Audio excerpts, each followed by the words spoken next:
बिस्मिल्लाहिर्रहमानिर्रहीम।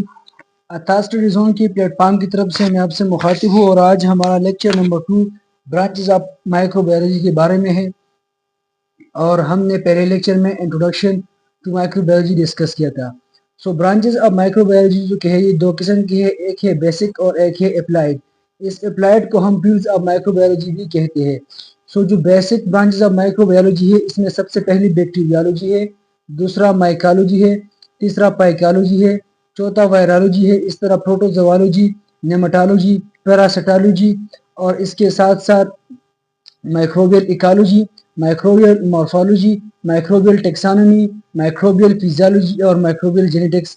ये जो ब्रांचेस है ये बेसिक्स के अंदर आते हैं, जबकि अप्लाइड्स के अंदर जो आते हैं वो डेयरी माइक्रोबायोलॉजी है, एक्वेटिक माइक्रोबायोलॉजी है, medical microbiology, immunology, industrial microbiology और एग्रीकल्चर माइक्रोबायोलॉजी आते हैं।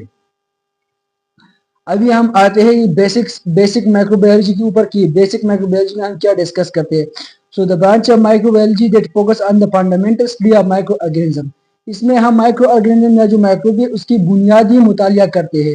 बुनियादी मुतालिया से मुराद उसका स्ट्रक्चर है, उसकी फिजियोलॉजी है, उसका जेनेटिक मेकअप है, उसका क्लासिफिकेशन है, उसका आइडेंटिफिकेशन है, साइज है, शेप है और अरेंजमेंट है। तो ये जो भी चीजें है ये हम जो बेसिक है उसके अंदर डिस्कस करते हैं बेसिक माइक्रोबायोलॉजी के ऊपर। इस बेसिक माइक्रोबायोलॉजी में जो सब ब्रांचेस है वो सबसे पहले इसमें आता है बैक्टीरियोलॉजी। सो बैक्टीरियोलॉजी में हम बैक्टीरिया की स्टडी करते हैं, माइकोलॉजी में हम फंजाई की स्टडी करते हैं, पाइकोलॉजी में हम अल्जी की स्टडी करते हैं, वायरोलॉजी में हम वायरस की स्टडी करते हैं, प्रोटोजोलॉजी में हम प्रोटोजोन्स की स्टडी करते हैं, नेमाटोलॉजी में हम नेमाटोड्स की स्टडी करते हैं, पैरासिटोलॉजी में हम पैरासाइट की स्टडी करते हैं, माइक्रोबियल इकोलॉजी में हम ये जो माइक्रोब है इसके साथ जो इसका एनवायरनमेंट है इसके दरमियान जो रिलेशनशिप है इसकी मुतालिया करते हैं। माइक्रोबियल मॉर्फोलॉजी में हम जो माइक्रोब है उसकी डिटेल स्ट्रक्चर स्टडी करते हैं, इसके साथ बेसिकली हम साइज, शेप और इसके साथ साथ arrangement of cells within the microbe जो कि ये हम डिस्कस करते हैं। इसके साथ साथ और ब्रांच जो है वो है माइक्रोबियल टेक्सोनॉमी। सो माइक्रोबियल टेक्सोनॉमी में हम क्लासिफिकेशन ऑफ माइक्रोब्स को स्टडी करते हैं, इसके साथ साथ माइक्रोब्स की जो नेमिंग है और आइडेंटिफिकेशन ऑफ माइक्रोब्स को स्टडी करते हैं कि माइक्रोब कौन सी फैमिली से ताल्लुक रखता है। माइक्रोबियल फिजियोलॉजी में हम स्टडी करते हैं माइक्रोब्स की जो फंक्शन और रूल है और इनके अंदर जो metabolic process of micro organism है ये सब कुछ हम डिस्कस करते हैं। माइक्रोबियल जेनेटिक्स में हम जेनेटिक मेकअप और जेनेटिक मटेरियल ऑफ माइक्रोब्स को स्टडी करते हैं। तो ये था पहली जो ब्रांच थी जो बेसिक थी वो थी। अब जो अप्लाइड माइक्रोबायोलॉजी है वो है the branch of microbiology which deal with the practical use of micro organism.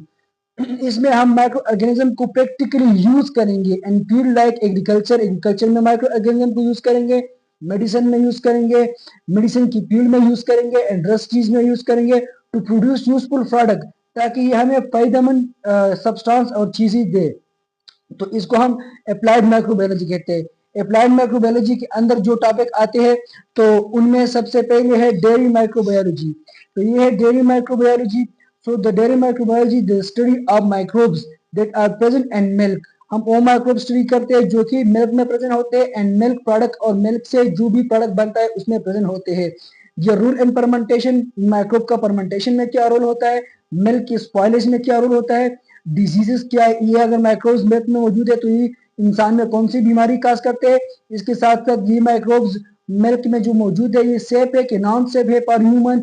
इसके साथ साथ क्वालिटी ऑफ डेयरी प्रोडक्ट्स को तो खराब नहीं करता है, जिस तरह के योगर्ट और चीज डेयरी प्रोडक्ट है इनका तो क्वालिटी खराब नहीं करता। इस तरह हमारे पास है लैक्टोबैसिलस, ये एक बैक्टीरिया है जो कि यूज होता है द फर्मेंटेशन ऑफ योगर्ट में। इस तरह एक है इशरिशिया कोलाई या ई कोलाई जो कि ये एक पैगम्बर है लैक्टोबैसिलस, जबकि इशरिशिया कोलाई जो कि ये कंटामिनेट मिल्क को कंटामिनेट करता है एंड कॉज डिजीज और बीमारियां पैदा करते हैं। दूसरा ब्रांच जो कि है वो है एक्वेटिक माइक्रोबायोलॉजी अप्लाइड के अंदर। तो इसमें हम स्टडी ऑफ माइक्रोब्स करते हैं which are living in aquatic environment, जो कि एक्वेटिक एनवायरनमेंट में रहते हैं उस माइक्रोब्स की स्टडी करते हैं, सच एज फ्रेश वाटर इस तरह की फ्रेश पानी में जो रहता है, रिवर्स में, लेक्स में, ओशंस में और मेरीन वाटर्स में। मेरीन वाटर वो होते हैं जिसमें साल्ट का कंसंट्रेशन ज्यादा होता है। फॉर एग्जांपल सियानो बैक्टीरिया जो कि एक फोटोसिंथेटिक माइक्रोब है, ये फ्रेश वाटर और मेरीन वाटर में पाया जाता है। और ये जो सियानो बैक्टीरिया है ये अगर स्किन के साथ टच हो जाए तो ये इरिटेशन टू स्किन काज करता है। इस तरह वाइब्रस कॉलरा जो कि कॉलरा को काज करता है, ये एक वाटर बर्न बैक्टीरियम है। अभी जो वाटर बर्न बैक्टीरियम होता है, ये हार्मफुल माइक्रोब्स होते हैं जो कि पानी में रहते हैं या पानी के थ्रू ही ट्रांसमिट होते हैं। तो एक्चुअली ये कंटामिनेटेड वाटर में होते हैं, या तो कंटामिनेटेड वाटर में होते हैं या कंटामिनेटेड वाटर के थ्रू ये हमारी बॉडी में ट्रांसमिट होते हैं, ये वाटर बर्न बैक्टीरियम।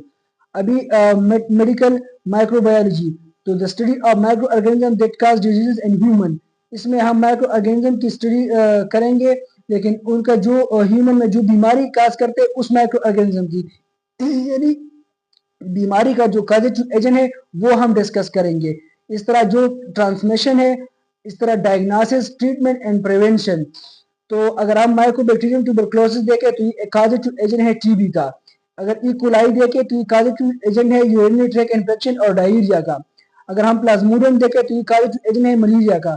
तो मेडिकल माइक्रोबायोलॉजी में असल में हम कॉजेटिव एजेंट और जो कॉज है बीमारी का ह्यूमन के अंदर वो डिस्कस करेंगे। अभी बीमारी हुआ तो उस किस तरह ये ट्रांसमिट हुआ ह्यूमन को, अभी उस बीमारी की डायग्नोसिस, उस बीमारी की ट्रीटमेंट और इस बीमारी से प्रिवेंशन, ये सब कुछ हम मेडिकल माइक्रोबायोलॉजी के अंदर डिस्कस करते हैं।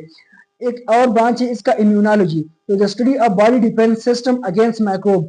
ये जो माइक्रोब है इसके खिलाफ हमारी बॉडी का जो इम्यून सिस्टम है, जो हमारी बॉडी का डिफेंस सिस्टम है, उसकी मुतालिया को इम्यूनोलॉजी कहते हैं।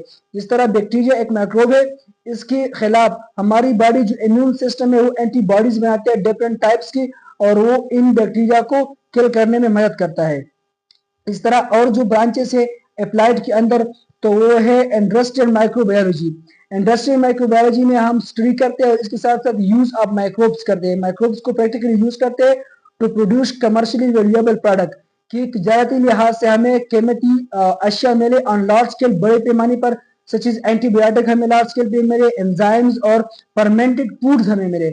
जिस तरह की बेसिलस सबटाइल जो कि एक बैक्टीरिया है जो कि produce industrial enzyme like amylase, जो कि इंडस्ट्रियल एंजाइम एमाइलेज को प्रोड्यूस करता है।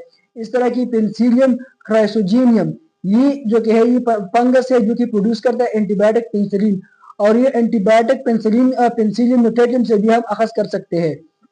इस तरह की लैक्टोबैसिलस स्पीशीज जो कि है ये भी रॉड शेप बैक्टीरिया है, ये यूज होता है यगट और चीज की प्रोडक्शन और फर्मेंटेशन में। और ब्रांच जो इसका है वो है एग्रीकल्चर माइक्रोबायोलॉजी। तो एग्रीकल्चर माइक्रोबायोलॉजी में हम स्टडी करते हैं the relationship between microbes and crops. ये जो फसल है और माइक्रोब जो के इनकी आपस में जो रिलेशन है हम वो डिस्कस करते हैं। इसके साथ साथ including microbe rule and soil fertility, ये जो माइक्रोब है ये सॉइल की फर्टिलिटी में इसका क्या रोल है, पेस्ट किस तरह कंट्रोल किया जाता है ये हम स्टडी करेंगे, प्लांट की ग्रोथ को स्टडी करेंगे, and decomposition of organic material and their role and spoilage of crops. और ये जो माइक्रोब है इसका जो क्रॉप्स की स्पॉइलेज में इसका क्या रोल है क्रॉप्स को खराब करने में। जिस तरह माइक्रोराइजल फंगस जो कि ये हेल्प करता है प्लांट को to absorb nutrient from soil, ये एक फायदेमंद होता है। और ये जो कि है प्लांट को ये हेल्प करता है कि आप न्यूट्रिएंट को एब्जॉर्ब करें सॉइल से। इस तरह एक्टिनोमाइसाइड जो कि ये एक बैक्टीरिया है लेकिन इसकी कैरेक्टरिस्टिक पंजाई की तरह है, और ये जो है ब्रांचिंग फिलामेंट्स ये बनाते हैं जिसको माइसीलियम भी कहते हैं। तो एक्चुअली एक बैक्टीरिया है लेकिन कैरेक्टरिस्टिक ज्यादातर पंजाई के साथ मिलता है। ये डिकम्पोज करता है ऑर्गेनिक मैटर को और इम्प्रूव करता है सॉइल की फर्टिलिटी को। इस तरह की एस्पेजिलस स्पीशीज जो है, तो ये एस्पेजिलस स्पीशीज ये काज करता है मोल्स ग्रोथ को, मोल्स ये पंजाई है इसकी ग्रोथ को ये इम्प्रूव करता है एंड प्रोड्यूस एफ्लोटॉक्सिन। ये एफ्लोटॉक्सिन इन ग्रेन्स एंड नट, और ग्रेन्स और जो नट है इसमें एफ्लोटॉक्सिन प्रोड्यूस करता है।